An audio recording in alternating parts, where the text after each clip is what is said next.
নমস্কার বন্ধুরা, ভগবানের বাণী চ্যানেলটিতে আপনাদের সকলকে স্বাগত জানাই। আজকের এই ভিডিওটি অবশ্যই মন দিয়ে শেষ পর্যন্ত দেখুন। তাহলে চলুন শুরু করা যাক। বন্ধুরা, বর্তমানে সাধুসন্ত, মঠ মন্দির ও হিন্দু ধর্মাবলম্বীদের উপর যে নিপীড়ন ও অত্যাচার শুরু হয়েছে তা এক কথায় ধর্মীয় সংকট। হিন্দু ধর্মের এই সংকটকালীন পরিস্থিতিতে একমাত্র ভরসা ভগবান শ্রীকৃষ্ণ। আমরা এখন আছি কলিযুগে, যাকে বলে ডার্ক এজ। এই যুগের বৈশিষ্ট্য হল পাপ ও অধর্মের বৃদ্ধি।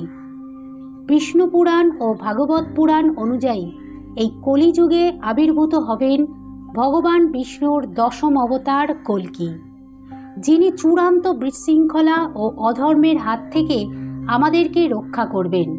আর শুরু হবে একটা নতুন যুগ, যা সত্যযুগ নামে পরিচিত হবে। এই কলিযুগ সম্পর্কে ভগবান শ্রীকৃষ্ণ এক ভয়ানক ভবিষ্যৎবাণী করে গেছেন। বর্তমানে সেটাই কি সত্যি হতে চলেছে? কলিযুগের এই সংকট থেকে রক্ষা পাওয়ার উপায় কি? বিষ্ণুর কল্কি অবতার রূপে জন্ম নেয়ার কি সময় হয়ে গেছে? বন্ধুরা, এই সমস্ত প্রশ্নের উত্তর আজ আপনারা জানতে পারবেন আজকের এই ভিডিওটির মাধ্যমে। ভিডিওটি প্রথম থেকে শেষ পর্যন্ত মনোযোগ সহকারে দেখুন। ভিডিওটি শুরু করার আগে ভগবানের বাণী চ্যানেলে আপনাদেরকে আরও একবার স্বাগত জানাই। আর যেসব বন্ধুরা এই চ্যানেলে নতুন, তারা চ্যানেলটি সাবস্ক্রাইব করবেন প্লিজ। আর অধর্মের বিনাশের জন্য কমেন্টে জয় শ্রীকৃষ্ণ লিখে ভরিয়ে দিন। কৃষ্ণ নামে জয় জয়কারে যেন শত্রুরা কাঁপতে থাকে। বন্ধুরা, চলুন এবার ভিডিওটি শুরু করা যাক। কলিযুগ নিয়ে ভগবান শ্রীকৃষ্ণ কি ভবিষ্যৎবাণী করেছিলেন সেটাই বলবো এখন। মহাভারতের কুরুক্ষেত্রের যুদ্ধের শেষে একদিন পঞ্চপাণ্ডব ভগবানের কাছে কলিযুগ কেমন হবে তা জানার ইচ্ছা প্রকাশ করেন।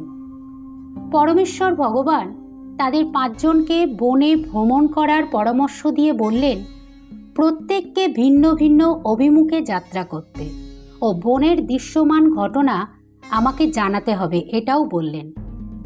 পঞ্চপাণ্ডব জঙ্গলের অভিমুখে যাত্রা শুরু করলেন। যুধিষ্ঠির দেখতে পেলেন 2 শুঁড় বিশিষ্ট একটি হাতি।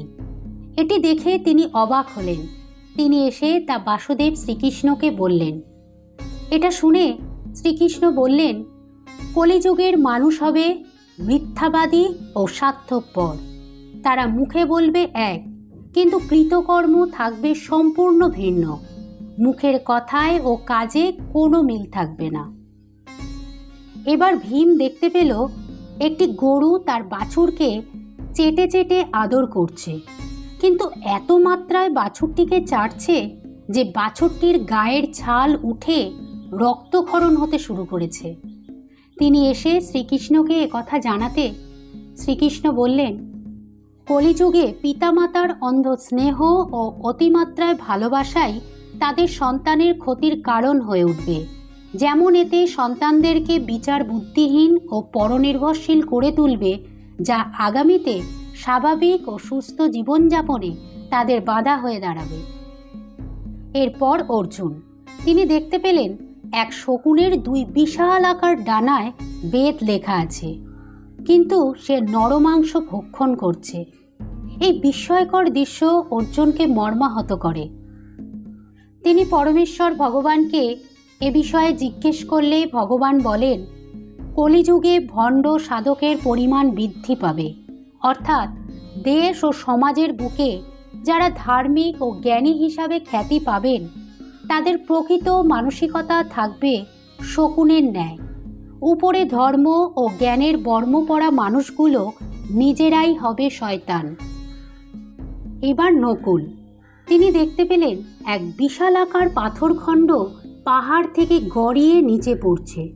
কোনো বৃক্ষই তাকে আটকাবার ক্ষমতা রাখছে না।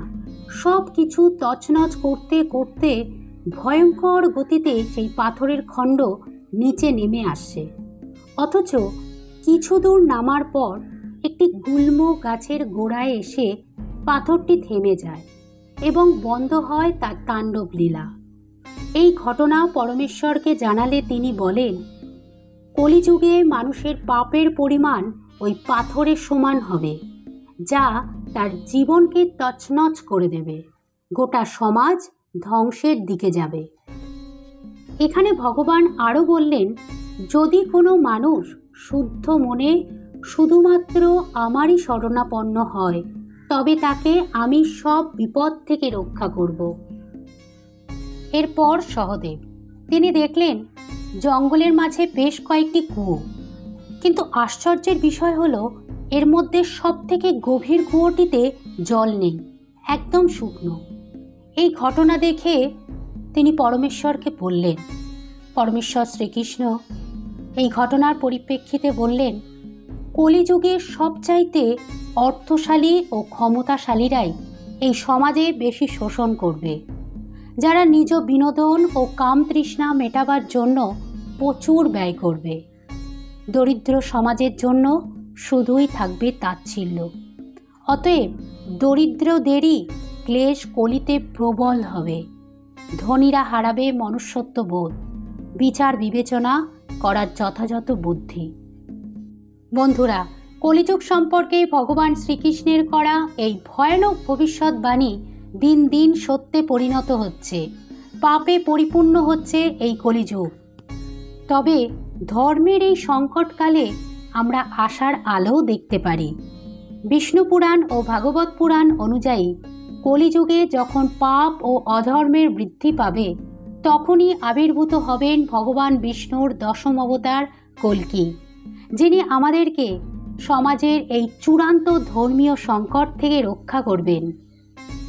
বন্ধুরা, আমরা কি সেই ভাগ্যবান মানুষ যে ভগবান বিষ্ণুর কল্কি অবতার দর্শন করতে পারব? শাস্ত্র অনুযায়ী এই কলিযুগ প্রায় শেষ। হিসেব মতো 2025 থেকে শুরু হতে পারে একটা নতুন যুগ, আসতে পারে নতুন নেতা। বন্ধুরা, তবে কলিযুগের এই পাপ থেকে উদ্ধারের পথও ভগবান আমাদেরকে বলে গেছেন। ভগবানের সেবায় নিজেকে নিযুক্ত করা, শুদ্ধ মনে হরিনামে নিজেকে ডুবিয়ে রাখা আর সৎকর্ম, এগুলিই পারবে পাপ থেকে উদ্ধার করতে। তাই বর্তমানে হিন্দু ধর্মের এই সংকটকালীন পরিস্থিতিতে আমাদের মনে রাখতে হবে গীতার এই শ্লোক দুটি। গীতার 4th অধ্যায়ের 7 নম্বর শ্লোকে ভগবান বলেছেন, হে ভারত, যখনই ধর্মের অধঃপতন হয় এবং অধর্মের অভ্যুত্থান হয়, তখন আমি নিজেকে প্রকাশ করে অবতীর্ণ হই। আর 8 নম্বর শ্লোকে ভগবান বলেছেন, সাধুদের পরিত্রাণ করার জন্য এবং দুষ্কৃতকারীদের বিনাশ করার জন্য এবং ধর্ম সংস্থাপনের জন্য আমি যুগে যুগে অবতীর্ণ হই। বন্ধুরা, বর্তমান পরিস্থিতিতে ভগবান শ্রীকৃষ্ণের এই শ্লোক দুটি আমাদের সর্বদা মনে রাখতে হবে। বর্তমানে হিন্দু ধর্ম বিশ্বের 3য় বৃহত্তম ধর্ম। বিশ্বের বহু দেশে হিন্দু ধর্ম প্রচার পাচ্ছে। বিশেষ করে রাশিয়ার বহু মানুষ এখন কৃষ্ণ ভক্ত। তারা নিজ দেশ থেকে ও ইন্টারনেটের মাধ্যমে কৃষ্ণ ভাবনা ছড়িয়ে দিচ্ছে। এমনকি হিন্দু ধর্মের প্রতি গভীর আকর্ষণে তারা আমাদের দেশে এসে বাস করছেন, কৃষ্ণ ভাবনামৃত সঙ্গের সঙ্গে জড়িত আছেন, হরিনাম সংকীর্তনের মাধ্যমে পবিত্র জীবন কাটাচ্ছে। ভগবান শ্রীকৃষ্ণের মত অনুযায়ী যারা শ্রীহরির পূজা ও হরিনাম সংকীর্তন করবে, তারা সকলের সমস্ত পাপ থেকে মুক্ত হবে, সুস্থ স্বাভাবিক জীবন কাটাবে। বন্ধুরা, সমাজের এই ধর্মীয় সংকট মুহূর্তে আমাদের সকল সনাতনী হিন্দুকে এগিয়ে আসতে হবে। ভগবান শ্রীকৃষ্ণ আমাদের সাথে সর্বদা আছেন, তিনিই রক্ষা করবেন। আজকের ভিডিওটি এই পর্যন্তই। ভিডিওটি দেখে উপকৃত হলে ভিডিওটি শেয়ার করবেন প্লিজ, যাতে অন্যরাও উপকৃত হয়। সকলে ভালো থাকবেন। ধন্যবাদ।